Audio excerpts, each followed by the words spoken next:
जय श्री राधे, जय श्री महाकाल।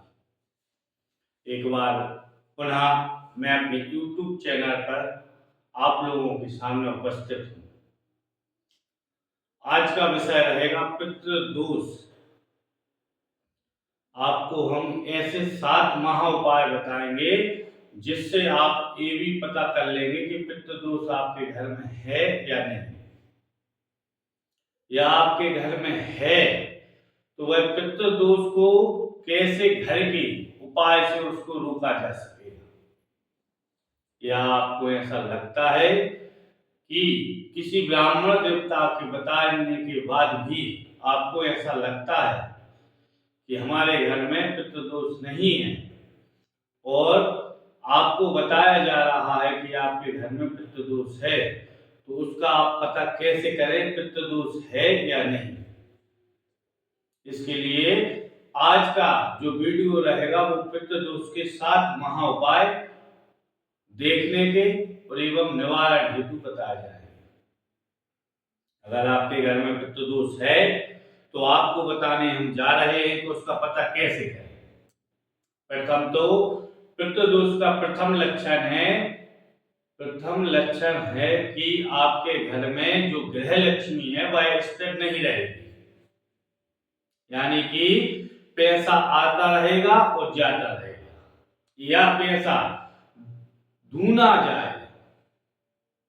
अगर आपके घर में पितृदोष है और आपको ऐसा लगता है कि उसका प्रभाव पैसे पर नहीं पड़ रहा है तो आपके घर में रोगग्रस्त बना दिया जाएगा।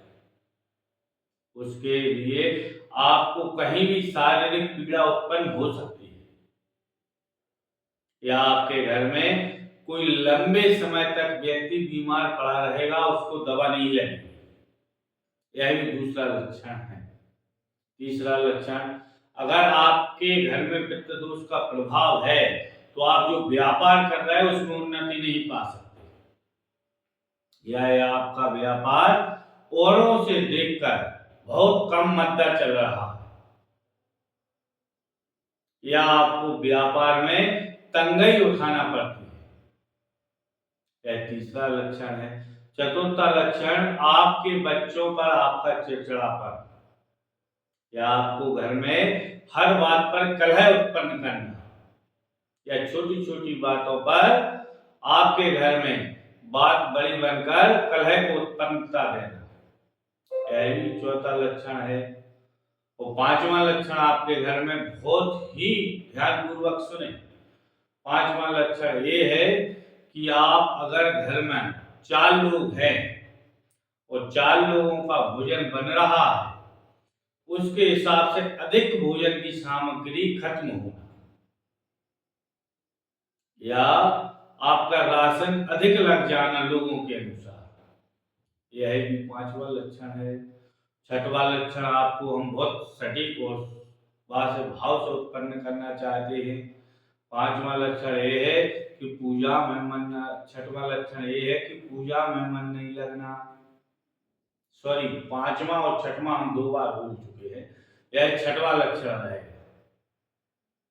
छठवां लक्षण यही है कि आपको उसके आधार पर पूजा में मन नहीं लगना या आपको मंदिर जाने के लिए विचार उत्पन्न होते हुए कोई कारण बस रुकावट लग जाना, बार बार मंदिर नहीं पहुंच पाना, यही भी छठवां लक्षण माना जाता है पितृदोष का। सातवां और लास्ट, इन महा उपायों से आपके जीवन में निवारण हो सकेगा। उसके लिए आपको भविष्य में कोई दिक्कत उत्पन्न नहीं होगी। सातवां लक्षण आपके लिए जो बताया जाएगा उसको आप ध्यानपूर्वक सुनें। आपके जो बच्चे होते हैं उनका व्यवचार यानी उनका विचार या उनकी दिनचर्या सब गलत होती जाएगी और इन 7 महादोषों से निपटारा पाते हेतु आप हमारा वीडियो पूरा देखेंगे। जब आपको पितृदोष के लक्षणों को रोकने के लिए बताया जाएगा, खत्म नहीं हो सकते, खत्म करने के लिए आपको उन पितृदोष के लक्षणों को समाप्त करने हेतु यानी पितृ मोक्ष हेतु आप श्रीमद् भागवत का मूल पाठ तो कराना ही पड़ेगा। अगर आपके पास व्यवस्था नहीं है और पूंजी नहीं जुटा पा रही तो आप उनको मद्दा कर सकते हैं, यानी उन्हें कमजोर स्थिति में पैदा कर सकते हैं। और जब आपके पास पूंजी आ जाए या पैसा की प्राप्ति हो जाए, पूजन के लिए धन इकट्ठा कर सके आप, तो भागवत श्रीमद् भागवत का मूल पाठ करवाएं।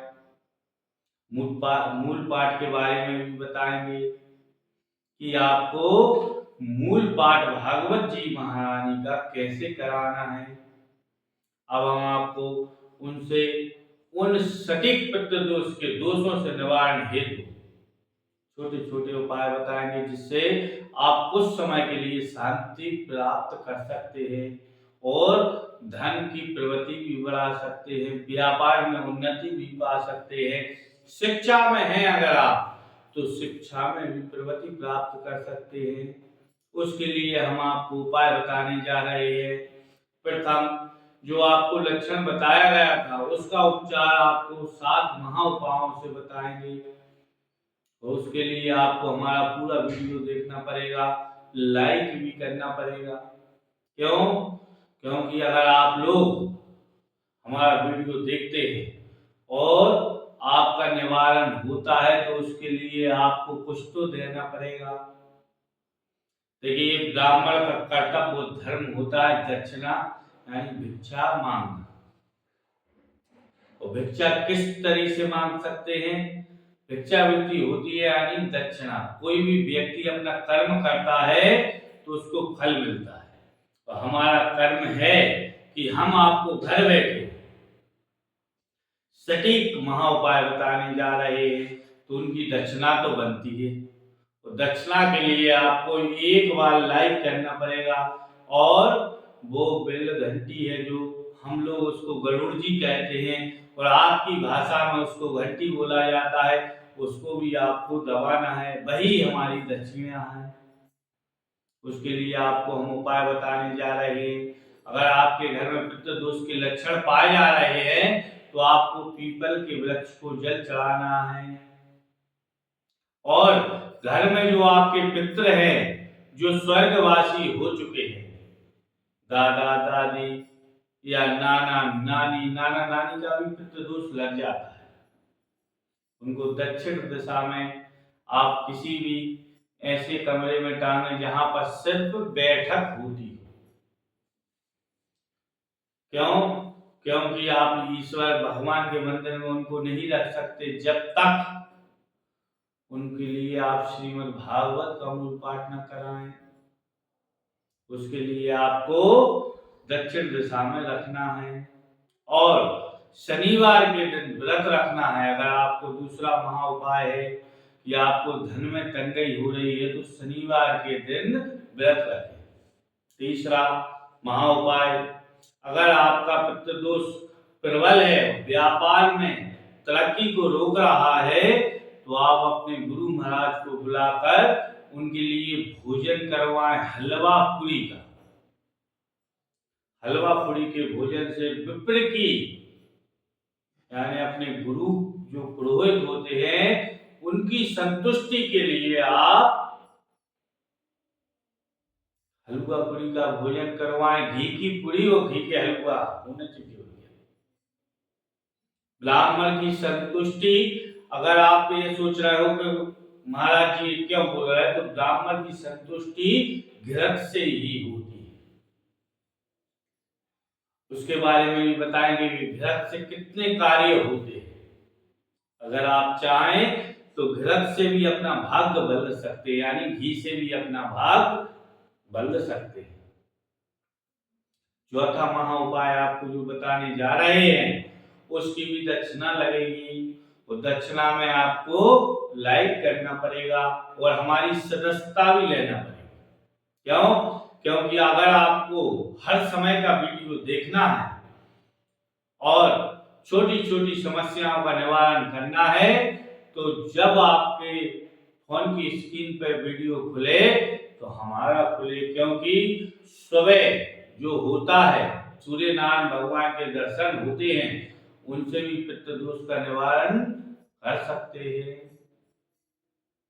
और उसके लिए आपको इस मुद्रा में जल चढ़ाना पड़ेगा सूर्य नारायण भगवान को।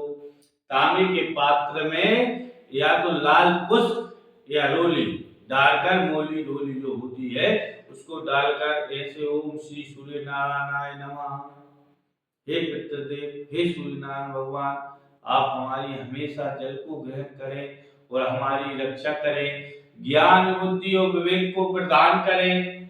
यही प्रार्थना आप लोगों को करनी है। अब आपको हम अगला उपाय बताने जा रहे हैं, जो कि आपके पितृ दोष से आप छुटकारा पा सकते हैं, यानी उस समस्या का समाधान कर सकते हैं। आपके जो पुरोहित हों या ब्राह्मण देवता हो जो पूजनीय हो, आदरणीय हो, शास्त्र को अध्ययन करने वाले हो, उन ब्राह्मण देवता के लिए आप घर पर निमंत्रण करें और उनसे नम्र निवेदन करें कि हे ब्राह्मण देवता, मैं अपने पितृ दोष के लिए श्रीमद् भागवत महापुराण का मूल पाठ कराने जा रहा हूँ। आप हमारा निमंत्रण स्वीकार करें और हमारे घर पर 7 दिन वास करें और हमारे पितरों के लिए श्रीमद् भागवत के आप कुछ अध्यायों को सुनाकर उन्हें मोक्ष प्रदान करें। यही आपको ब्राह्मण देवता से प्रार्थना करनी है। जब उसके बाद ब्राह्मण देवता एक मुहूर्त सिद्ध करेंगे, उस मुहूर्त में आपको ब्राह्मण देवताओं के लिए घर पर लेने जाना है और श्रीमद् भागवत स्वयं धर कर ले आना है।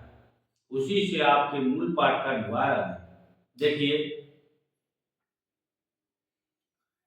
यजमान के पास समय नहीं है और ब्राह्मण के पास सबर नहीं है। यजमान को समय देना चाहिए ब्राह्मण देवता कि वह पूजन के पूरे नियम करें और ब्राह्मण देवता के लिए भी यजमान के लिए यह बताना चाहिए कि इसके नियम क्या है। जब ही आप श्रीमद् भागवत के महापाठ से अपने पितरों को मोक्ष प्रदान कर सकते हैं। अब मैं अगला उपाय बताने जा रहा हूं। अगर आपको पितृदोष है और आप संतान से परेशान है या संतान की प्राप्ति नहीं हो पा रही है, तो आप 2 काम करवा सकते हैं एक ही साथ में, जिससे आपको दोनों की प्राप्ति होगी। और अगर आपको यह जानना चाहते हैं तो आप हमें कमेंट बॉक्स में लिखकर इस जानकारी को प्रदान कर सकते हैं, या आप हमें व्हाट्सएप भी कर सकते हैं। हमारी लिंक नीचे रहेगी, जो कि आपके लिए व्हाट्सएप से जोड़ेगी। अगर आपको इसके बाद में ऐसा लगता है कि पितृ दोष हमारे लिए प्रबल हो रहा है या आपको ज्यादा ही बीमारियों में बढ़ा रहा है, तो आपको 12 राशि के अनुसार रुद्राक्ष धारण करना पड़ेंगे और रुद्राक्ष के प्रभाव से ही मेष, वृष, मिथुन, कर्क, सिंह, कन्या, तुला, वृश्चिक, धनु, मकर, कुंभ, मीन, यह 12 राशि अलग अलग रुद्राक्ष से पितृ दोष को मिटा सकती हैं, यानी कमजोर कर सकती है। या फिर उसके बाद अगर आप पे प्रभाव डालता है तो अपनी कुल देवी का तावीज पहने। कुल देवी के बारे में अगर आपको जानकारी नहीं है तो आप हमसे पूछ सकते हैं कि किस गोत्र में जन्म लेने वाले व्यक्ति की कौन कुल देवी होगी, या कुल देवता का भी आप आशीर्वाद प्रदान कर सकते हैं, या आप अपने माता पिता की चरण स्पर्श कर कर भी उस दोष को मिटा सकते हैं। विद्यार्थियों के लिए अनेक उपाय है। विद्यार्थी जीवन में अगर आप हैं तो उसके लिए आपका यही उपाय है कि आपको सुबह उठकर माता पिता की चरण स्पर्श करना है और सूर्य भगवान को नमस्कार करना है, गाय के चरण स्पर्श करना है और हो सके तो गाय के लिए एक घी से लगी वो शक्कर और थोड़ा सा गुड़, इन सबको मिलाकर उस रोटी में रखकर गाय को खिला देवे और पूंछ को स्पर्श करके ओम नमो भगवते वासुदेवाय नमः बोलकर 11 बार चरण स्पर्श करें। यही आप लोगों के उपाय हैं और पितृ दोष से ही जीवन के व्यक्ति का उद्देश्य होता है। अगर आपको हमारा वीडियो अच्छा लगा हो या आपको समस्या अधिक पितृ दोष के कारण हो रही हो तो आप लाइक करें और हमारे लिए कमेंट बॉक्स में लिखें, हम आपकी समस्या का समाधान करेंगे। जय श्री राधे, जय श्री महाकाल।